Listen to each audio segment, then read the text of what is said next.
عبداللہ بن عون نے بیان کیا، ان سے محمد بن سیرین نے کہ ام عطیہ رضی اللہ عنہا نے فرمایا کہ ہمیں حکم تھا کہ حائضہ عورتوں، دوشیزاؤں اور پردے والیوں کو عیدگاہ لے جائیں۔ ابن عون نے کہا کہ یا حدیث میں پردے والیاں دوشیزائیں ہیں، البتہ حائضہ عورتیں مسلمانوں کی جماعت اور دعاؤں میں شریک ہوں اور نماز سے الگ رہیں۔ صحیح بخاری حدیث نمبر 981۔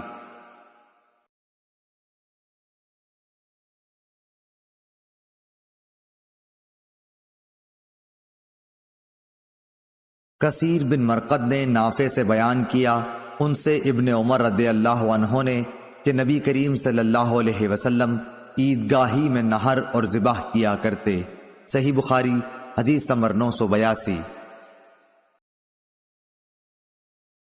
منصور بن معتمر نے بیان کیا کہ ان سے عامر شعبی نے، ان سے براء بن عازب رضی اللہ عنہ نے، انہوں نے فرمایا کہ نبی کریم صلی اللہ علیہ وسلم نے بقرعید کے دن نماز کے بعد خطبہ سنایا اور فرمایا کہ جس نے ہماری طرح نماز پڑھی اور ہماری طرح کی قربانی کی، اس کی قربانی درست ہوئی، لیکن جس نے نماز سے پہلے قربانی کی تو وہ ذبیحہ صرف گوشت کھانے کے لیے ہوگا۔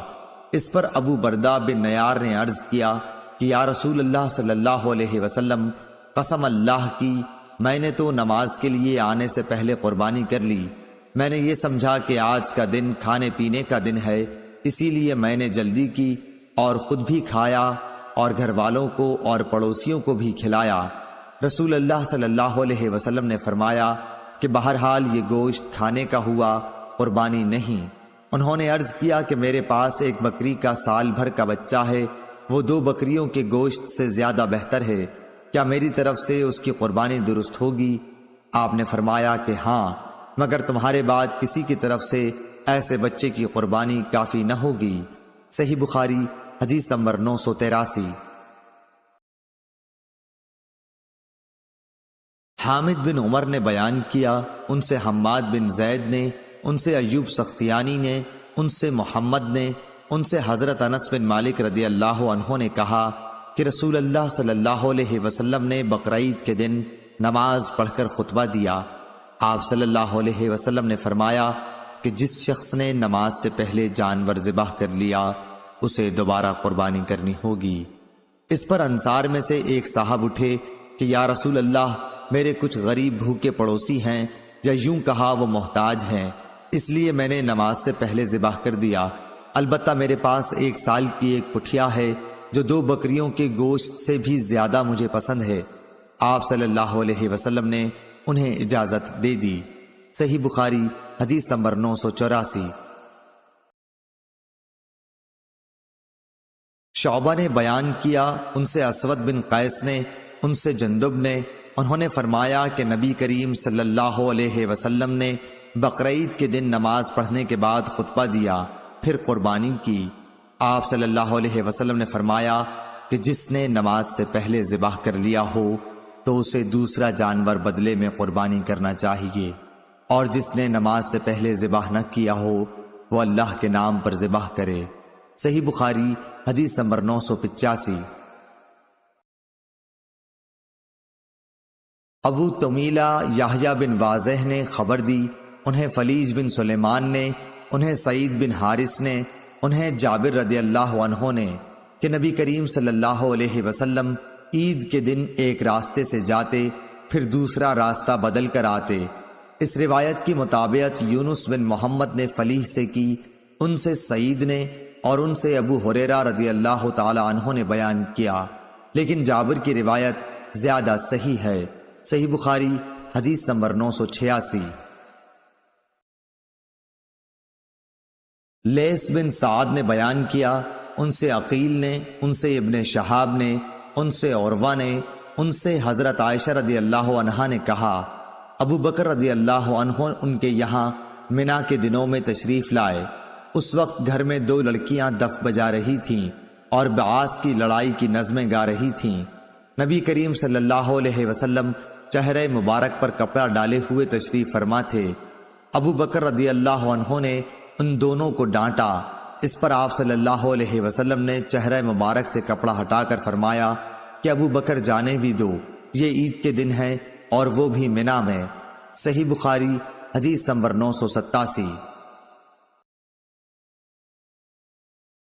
حضرت عائشہ رضی اللہ عنہا نے کہا، میں نے ایک دفعہ نبی کریم صلی اللہ علیہ وسلم کو دیکھا کہ آپ صلی اللہ علیہ وسلم نے مجھے چھپا رکھا تھا اور میں حبشہ کے لوگوں کو دیکھ رہی تھی جو مسجد میں تیروں سے کھیل رہے تھے۔ حضرت عمر رضی اللہ عنہ نے انہیں ڈانٹا، لیکن نبی کریم نے فرمایا کہ جانے دو، اور ان سے فرمایا، اے بنو ارفدہ، تم بے فکر ہو کر کھیل دکھاؤ۔ صحیح بخاری حدیث نمبر 988۔ عدی بن ثابت نے خبر دی، انہوں نے کہا کہ میں نے سعید بن جبیر سے سنا، وہ ابن عباس رضی اللہ عنہ سے بیان کرتے تھے کہ نبی کریم صلی اللہ علیہ وسلم عید الفطر کے دن نکلے اور عیدگاہ میں 2 رکعت نماز عید پڑھی۔ آپ صلی اللہ علیہ وسلم نے نہ اس سے پہلے نفل نماز پڑھی اور نہ اس کے بعد۔ آپ صلی اللہ علیہ وسلم کے ساتھ بلال رضی اللہ عنہ بھی تھے۔ صحیح بخاری حدیث نمبر 989۔ امام مالک رحمۃ اللہ علیہ نے نافع اور عبداللہ ابن دینار سے خبر دی اور انہیں حضرت عبداللہ بن عمر رضی اللہ عنہ نے کہ ایک شخص نے نبی کریم صلی اللہ علیہ وسلم سے رات میں نماز کے متعلق معلوم کیا، تو آپ صلی اللہ علیہ وسلم نے فرمایا کہ رات کی نماز 2 رکعت ہے، پھر جب کوئی صبح ہو جانے سے ڈرے تو 1 رکعت پڑھ لے، وہ اس کی ساری نماز کو طاق بنا دے گی۔ صحیح بخاری حدیث نمبر 990۔ نافع سے روایت ہے کہ عبداللہ بن عمر رضی اللہ عنہ وتر کی جب 3 رکعتیں پڑھتے تو 2 رکعت پڑھ کر سلام پھیرتے، یہاں تک کہ ضرورت سے بات بھی کرتے۔ صحیح بخاری حدیث نمبر 991۔ عبداللہ بن عباس رضی اللہ عنہ نے خبر دی کہ آپ ایک رات اپنی خالہ ام المومنین میمونہ رضی اللہ عنہا کے یہاں سوئے۔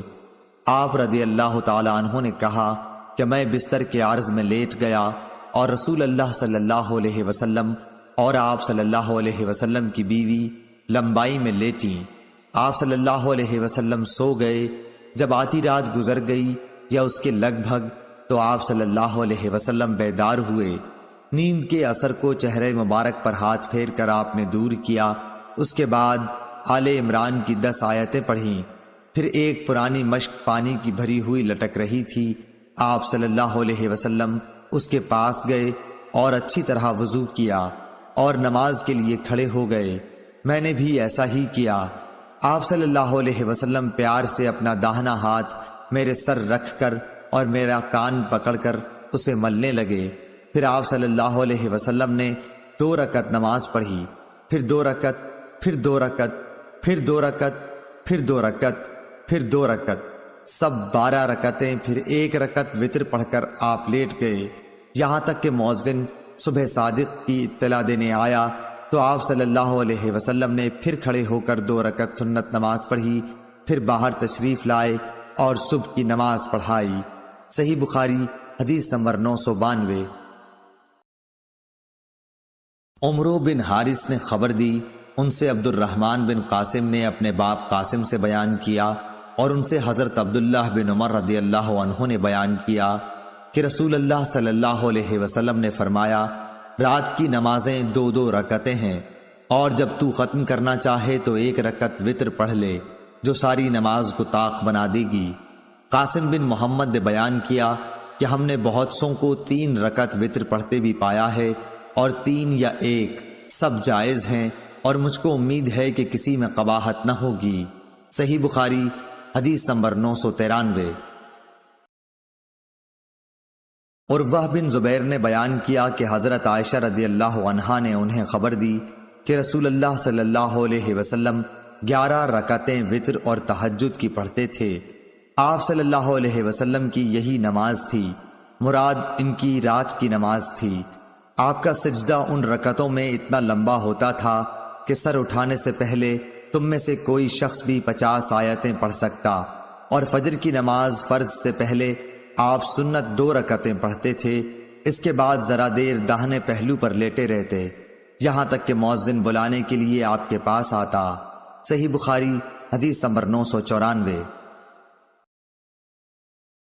انس بن سیرین نے بیان کیا، کہا کہ میں نے ابن عمر رضی اللہ تعالی عنہ سے پوچھا کہ نماز صبح سے پہلے کی 2 رکعتوں کے متعلق آپ کا کیا خیال ہے؟ کیا میں ان میں لمبی قرأت کر سکتا ہوں؟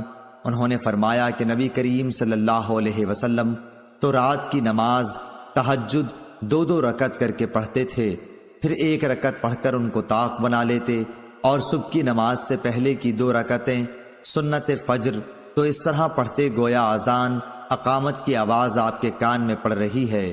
حماد کی اس سے مراد یہ ہے کہ آپ صلی اللہ علیہ وسلم جلدی پڑھ لیتے۔ صحیح بخاری حدیث نمبر 995۔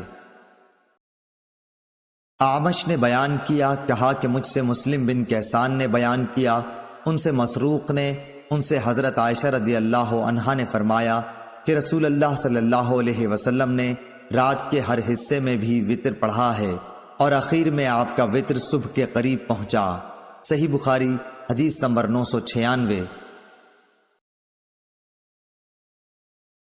ہشام بن عروہ نے بیان کیا، کہا کہ مجھ سے میرے باپ نے عائشہ رضی اللہ عنہا سے بیان کیا کہ آپ نے فرمایا نبی کریم صلی اللہ علیہ وسلم تہجد کی نماز پڑھتے رہتے، اور میں آپ صلی اللہ علیہ وسلم کے بستر پر عرض میں لیٹی رہتی۔ جب وتر پڑھنے لگے تو مجھے بھی جگا دیتے اور میں بھی وتر پڑھ لیتی۔ صحیح بخاری حدیث نمبر 997۔ یحییٰ بن سعید نے بیان کیا، ان سے عبید اللہ عمری نے، ان سے نافع نے عبداللہ بن عمر رضی اللہ عنہ سے بیان کیا، اور ان سے نبی کریم صلی اللہ علیہ وسلم نے فرمایا کہ وتر رات کی تمام نمازوں کے بعد پڑھا کرو۔ صحیح بخاری حدیث نمبر 998۔ امام مالک نے بیان کیا، انہوں نے ابو بکر بن عمر بن عبد الرحمن بن عبداللہ بن عمر بن خطاب سے بیان کیا، اور ان کو سعید بن یسار نے بتلایا کہ میں عبداللہ بن عمر رضی اللہ عنہ کے ساتھ مکے کے راستے میں تھا۔ سعید نے کہا کہ جب راستے میں مجھے طلوع فجر کا خطرہ ہوا تو سواری سے اتر کر میں نے وتر پڑھ لیا، اور پھر عبداللہ بن عمر رضی اللہ عنہ سے جا ملا۔ آپ نے پوچھا کہ کہاں رک گئے تھے؟ میں نے کہا میں اب صبح کا وقت ہونے ہی والا تھا، اس لیے میں سواری سے اتر کر وتر پڑھنے لگا۔ اس پر حضرت عبداللہ بن عمر رضی اللہ عنہ نے فرمایا کہ کیا تمہارے لیے نبی کریم صلی اللہ علیہ وسلم کا عمل اچھا نمونہ نہیں ہے؟ میں نے عرض کیا کیوں نہیں، بے شک ہے۔ آپ رضی اللہ عنہ نے بتلایا کہ نبی کریم صلی اللہ علیہ وسلم تو اونٹ ہی پر وتر پڑھ لیا کرتے تھے۔ صحیح بخاری حدیث نمبر 999۔